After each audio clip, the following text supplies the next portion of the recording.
langsung saja ya untuk mempersingkat waktu, langsung ke pemateri yang pertama, yaitu tentang kesehatan dari mental. Kepada saudara Alifa Dwi, dipersilahkan. Cek apakah suara saya terdengar. Terdengar. Dengar. Bismillahirrahmanirrahim. Assalamualaikum warahmatullahi wabarakatuh. Alhamdulillah kita bisa berkumpul di pagi hari Jumat ini yang insya Allah berkah. Di sini saya salah satu dari pemateri. Saya akan memaparkan materi yang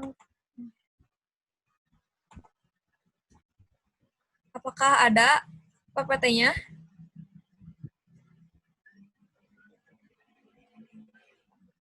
Nah, di sini pencegahannya buat kita tuh nggak tertular dari virus ini. Yang pertama, mencuci tangan sesering mungkin, gitu ya. Apalagi tadi setelah kita memegang benda-benda yang bisa menjadi tempat virus itu datang, kita harus lanjut mencuci tangan gitu ya. Nah, di sini ada gambarnya, gambar lengkapnya, gimana cara kita cuci tangan dengan benar. Nah, dan jangan lupa juga kita kalau keluar dari rumah itu, kita harus membawa sanitizer, jaga-jaga bila tidak ada air dan sabun di luaran. Lanjut. Nah, di sini pakailah masker kain. Karena masker medis itu buat tenaga medis, karena kita dianjurkan oleh pemerintah memakai masker kain. Nah, dan terapkanlah etika batuk. Di sini udah ada gambarnya. Etika batuk itu kita harus mengindikan siku kita ke dekat mulut kita gitu. Nah, yang selanjutnya, hindari berjabat tangan atau interaksi fisik secara langsung. Sekarang kan kita udah menerapkan salaman Sunda gitu ya, kayak gini. Jadi jangan sampai kita bersentuhan secara fisik gitu ya. Dan selanjutnya, hindarilah keramaian dan hindari tempat berkumpulnya banyak orang, seperti mall atau konser-konser yang di lapangan gitu, kita harus menghindari gitu. Nah, selanjutnya itu kita harus jaga jarak ke orang-orang, minimal 1 meter di depan, di belakang, di samping kanan, samping kiri. Kita harus bisa menjaga jarak dengan mereka, jangan sampai kita berdekatan gitu ya. Dan yang terakhir adalah let's stay at home. Marilah kita diam di rumah, kita taati peraturan pemerintah. Jangan keluar rumah jika tidak terlalu penting. Dan kita bisa melakukan apapun kok di rumah. Kita bisa olahraga, kita bisa bereksperimen masak-masak gitu ya. Dan jangan lupa makan makanan yang bergizi dan menerapkan pola hidup sehat. Sekian dari saya. Mohon maaf bila ada kesalahan. Wassalamualaikum warahmatullahi wabarakatuh. Assalamualaikum warahmatullahi wabarakatuh.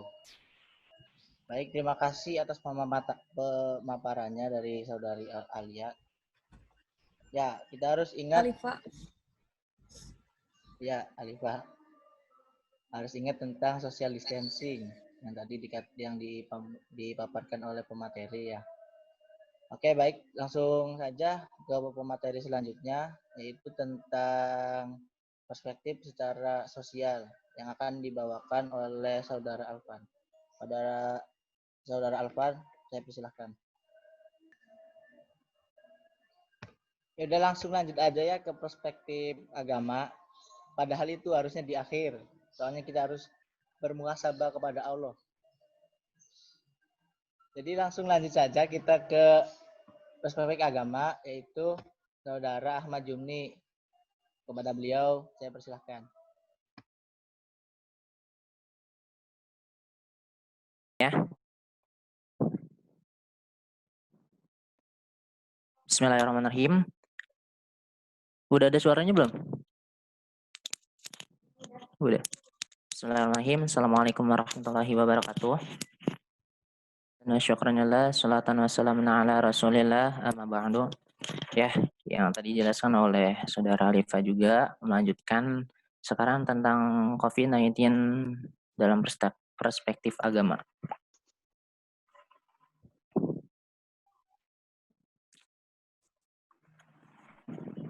Oh, bisa ya.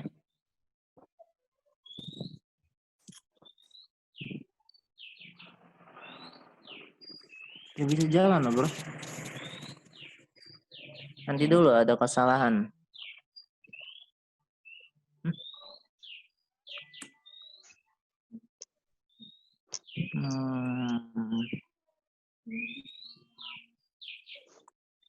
Ini nggak bisa jalan karena teknis. Oh, bisa ya. Oh iya. Bismillahirrahmanirrahim. Berbicara tentang corona kini telah menjadi monster yang sangat ditakutkan ya, hampir di seluruh penjuru dunia. Eksistensinya telah membuat manusia kucar-kacir gitu tuh. Keberadaannya telah membuat manusia kini tunduk, ibaratkan udah menjadi tidak terkendali gitu di hampir seluruh dunia gitu. Ya, kita tidak bisa meremehkan mungkin dengan makhluk ini. Hampir di seluruh dunia telah melakukan penjagaan terhadap serangan si mungil yang berbahaya ini gitu. Ya, dampak yang telah dibuat oleh corona kini telah dirasakan hampir seluruh manusia di muka bumi ini. Mereka kini telah banyak yang diisolasi, tidak bisa beraktivitas secara normal. Bahkan Muslim di tahun ini merasakan Ramadan yang sangat berbeda. Mereka tidak bisa yang adanya buka bersama, beribadah di masjid secara bebas, ataupun kegiatan yang lainnya yang mereka telah lakukan gitu, secara telah lakukan bertahun-tahun. Namun kini mereka dikekang ibaratnya gitu, hanya di rumah saja, beribadah di rumah, berpuasa di rumah, sholat berjamaah tidak bisa, bahkan sholat Jumat dan sholat Id pun kini dibatasi gitu. Tapi pasti segala apa yang diciptakan oleh Yang Maha Kuasa, terus kita bagi umat Muslim, kita percaya apa yang telah diciptakan oleh Allah Subhanahu Wa Taala pasti ada hikmahnya, pasti ada sesuatu yang akan memberikan kebaikan di masa yang akan datang dan memberikan penyadaran kepada kita bahwa apa yang telah yang lalu itu ada yang namanya pembalasan, baik itu pembalasannya baik gitu tuh. Tapi semua yang telah kita lakukan pasti ada yang namanya hikmahnya gitu. Selalu ada hikmah di setiap kejadian.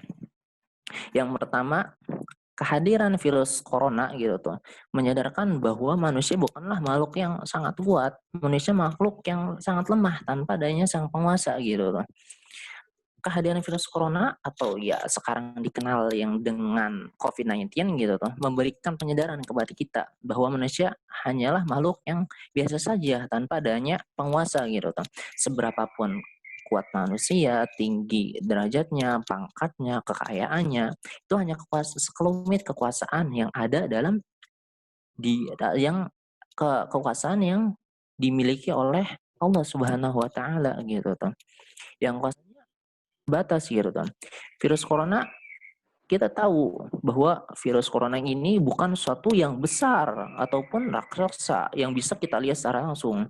Bahkan kita ingin melihat virus ini perlu yang namanya alat perantara. Perlu alat yang bisa membesarkan ukuran gitu tuh. Yang manusia bisa melihatnya gitu tuh. Jadi kan ini bukti bahwa manusia bukanlah apa-apa, hanya dengan makhluk yang sangat mungil, yang sangat kecil, manusia sudah kucar-kacir gitu tuh. Diterpa yang namanya makhluk ini gitu. dan memberikan penyadaran bahwa kita bukan makhluk yang maha kuasa gitu, tapi ada yang maha kuasa. Ini